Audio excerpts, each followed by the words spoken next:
There's no question in this day and age that we are the cause of this change.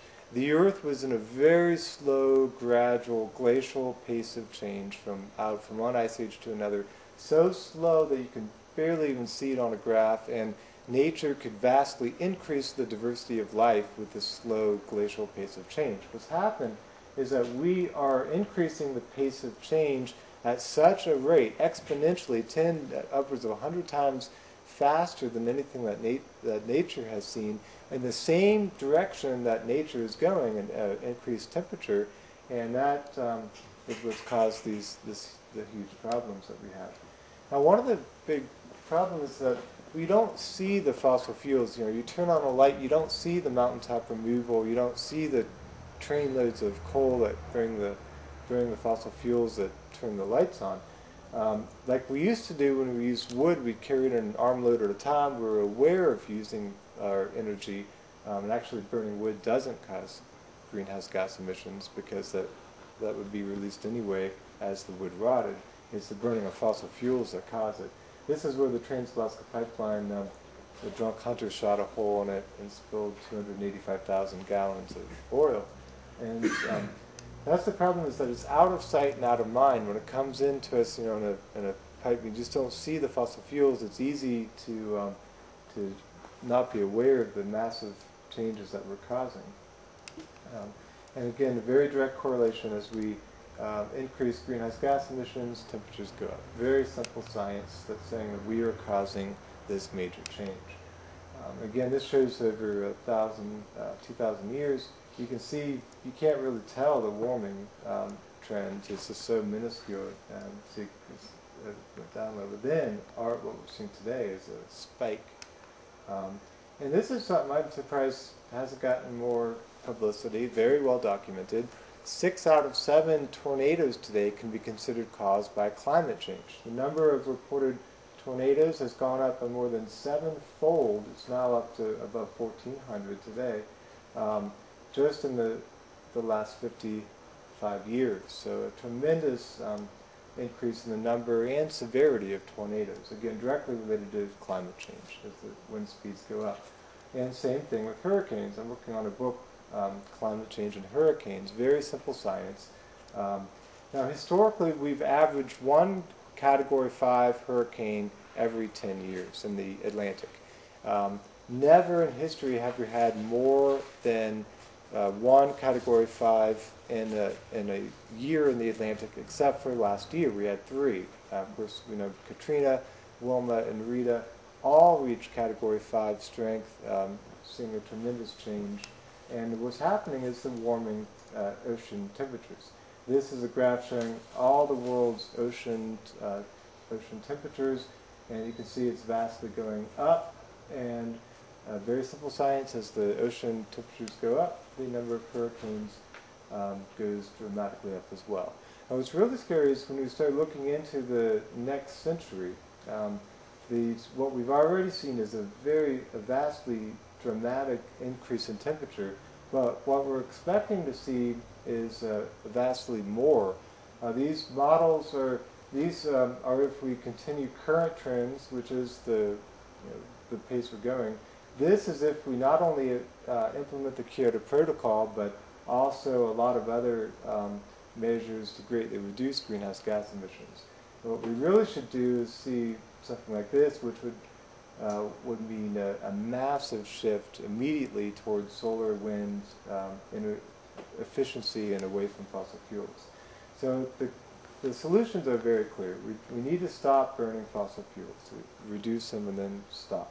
And the way to do that is shifting our energy needs to solar and wind, primarily in efficiency, also some biofuels that are done properly without using more energy than they produce. And conservation is the first step. We can save ourselves a lot of money as we shift to compact fluorescents and fuel-efficient vehicles and all. General Motors had a working 80-mile-per-gallon car in 2000, the Precept.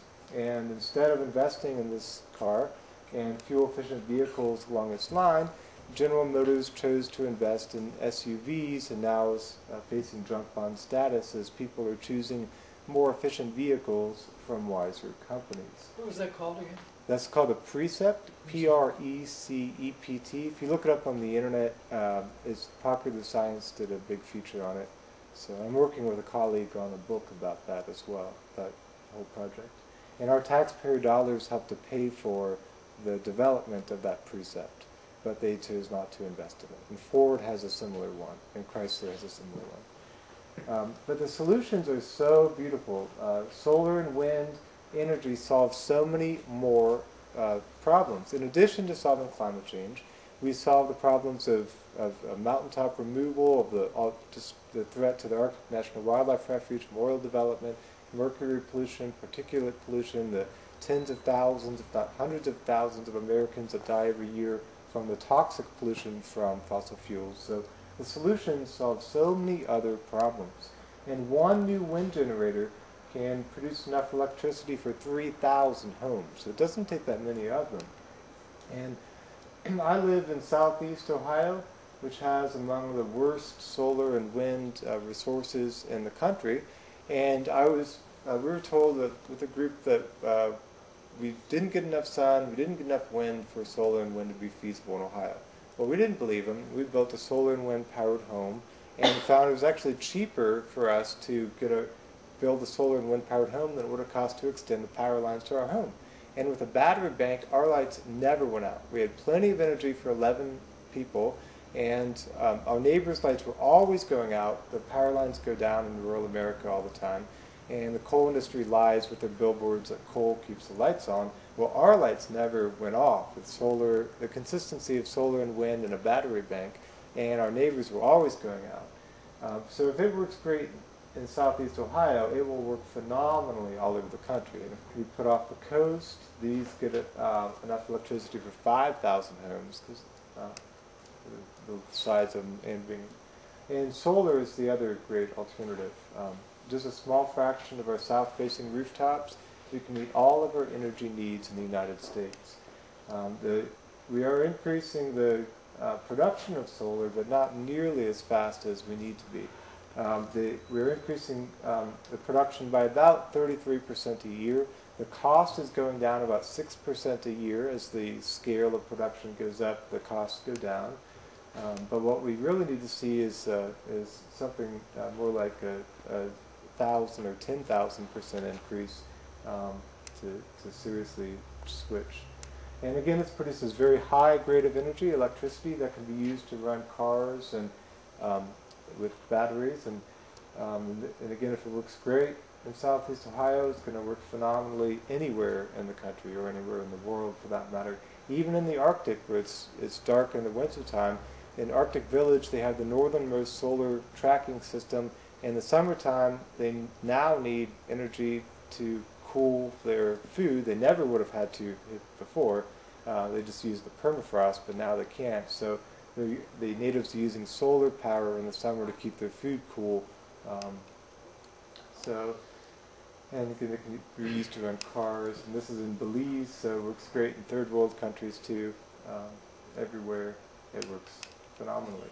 And trains are the best way to go with the solar and wind, because trains get up to 40 times better fuel efficiency per passenger mile, and they can much easier be fueled with all solar and wind just because of the sheer efficiency of trains compared to cars or even buses. So that is definitely the wave of the future. And there already is a fleet of working hydrogen fuel cell buses running on geothermal energy in Reykjavik, Iceland. There's a fleet of hydrogen fuel cell buses running on wind energy in Amsterdam and Hamburg, Germany, and there's several other European cities about to follow suit.